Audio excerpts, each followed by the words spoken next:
Good evening, everybody. It's a pleasure to be here. It's always nice to come back to Canada. I live in Boston, and I hear so much talk about the Red Sox and the Patriots and the Celtics, and we all know that there's only one sport in the world, don't we? So it's always a great opportunity to come back to Canada, and I got a call from the NHL alumni office asking me if I was interested in going to Winnipeg to talk to at a fundraiser for the Terriers, and I thought, wonderful, go to talk to a bunch of Canadians that love hockey and see my brother, Dave, retired RCMP officer, 36 years in Winnipeg. And back in 1971, when I was driving to Boston to go to my first professional training camp, Dave was getting on a train in Oshawa to go to Regina for basic training for the RCMP, and after he survived that, after thinking several times about jumping on the train and going home, he stuck it out and got stationed in Winnipeg and had a 36-year career. Was in Ottawa for 2 years for the musical ride. I think everybody in this room has seen that, haven't they? The horse formation ride. It's a 2-year program, and he was there at the time of the centennial of the RCMP, the 1973, and they sent a photographer to Ottawa to photograph one of the riders and made a 15-cent stamp. And Dave is that person on the stamp.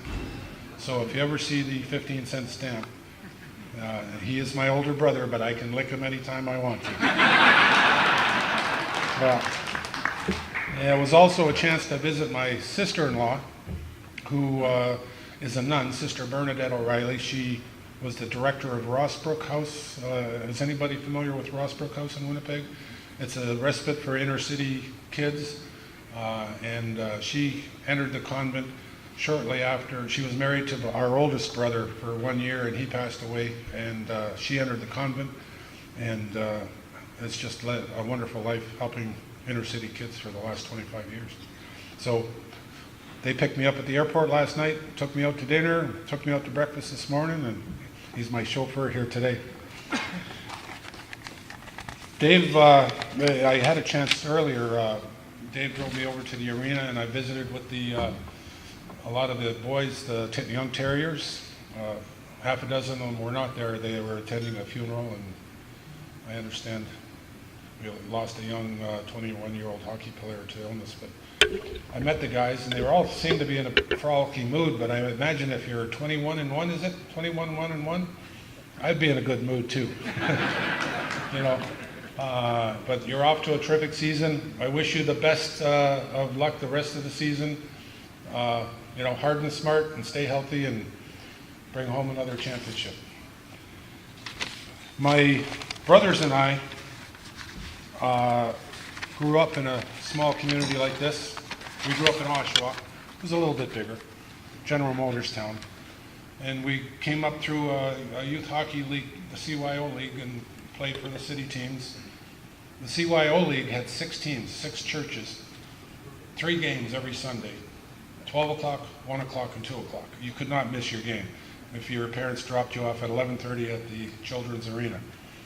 And Dave and I played on the same team many years, and at one point, the 3 of us, Bill, Dave, and I were on one team. And I was a goalie for 4 years. I made a career change after 2 very memorable losses. One was a loss to St. Mary's. It was a 1-0 loss. St. Mary's was the worst team in the league. And the whole game was played in their end. And at my end of the ice was pristine. Nobody had skated up. And at one point, the puck accidentally got knocked out of their end, and it came down along the boards. And I'd grown up watching the Toronto Maple Leafs, where the goalie, with Johnny Barr, would come out and set the puck up for his player to come back and pick it up. So I skated out to the boards, and I put my stick down, and the puck came down and glanced off my stick and was heading towards the open net. So I turned, and if you saw this video, saw how I skated when I was in the NHL, just imagine how I skated when I was 9 years old with goalie pads on. So I'm running after this loose puck, and I pounced on it around the face-off circle, about 10 feet from the net, and I pulled it under me. And I looked at the referee, waiting for him to blow the whistle. And I was sliding like a curling iron on this fresh ice. And he was watching, and he was watching, and I slid over the goal line, and we lost 1-0. So, and shortly after that, we had an exhibition game against the Toronto All-Star team, and they came into town and they beat us 13-2. I think Dave scored the only 2 goals for us. But the 13 goals they scored against me, every one of them went between my legs. I just couldn't stop anything. One fellow flipped the puck from center ice because he was tired, flipped the puck in the air and went to the bench and sat down, and the puck bounced and bounced, and I moved and I moved and it went between my legs. Another fellow was behind the net trying to make a centering pass out in front, and I was at the side of the net. He caught the inside of my pad and it went in between my legs. So over and over again, I left the ice. I was 11 years old. I was very depressed.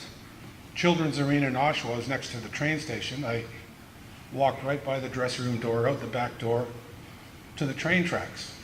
And I fully dressed, full pads, stood on the tracks. And if the train had not gone between my legs, I wouldn't be. Okay, that's not entirely true. In spite of several concussions over the course of my career, I remember all my youth hockey coaches, and every one of them, from Adam to Bantam to Midget, Junior B, Junior A, and everything that they said, everything they taught me. And believe me, and I'm telling you guys, you young terriers, some of the best lessons you're going to learn aren't about how to skate, how to stop, how to shoot, how to take the body. They're going to be how to live your life. You know, I had one coach, Val Meddy. He was a plumber by trade. And we used to play a lot of street hockey right out in front of our street on Eastmount Street, and we used to make our nets out of scavenged lumber, 2x4s from the nearest house that was going up. And they were like parallelograms. You'd build it in a slight breeze, it would be tipping over, and when somebody yelled car, it took 3 guys to move the net.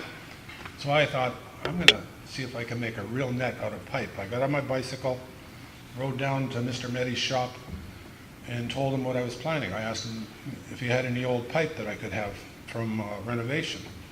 And he was at his desk doing paperwork. He said, well, I'm working on bills right now. How much do you need? And I said, well, the net's going to be, 6 feet wide, 4 feet high, 2 feet deep. And he wrote the numbers down and said, I'll look in the yard after I finish my paperwork here. So I got on my bike and rode home. And it was 2 days later. Now, this probably hasn't changed much in Canada. The recreation room is in the basement. It's finished off, orange shag rug. And the windows are the little rectangular windows up top. And you know you have company if you see a tire rolling by the window. And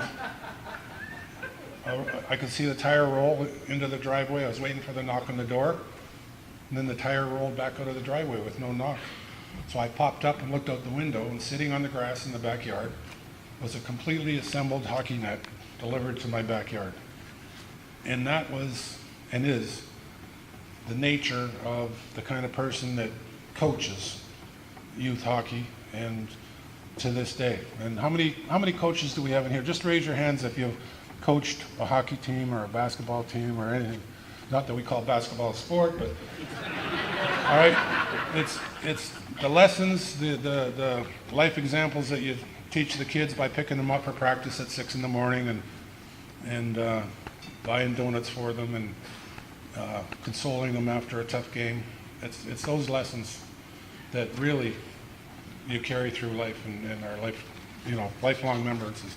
And to this day, whenever I give a talk about hockey, I talk about Val Meddy and what he did, and it's just a wonderful lesson, and it's what hockey brought to me.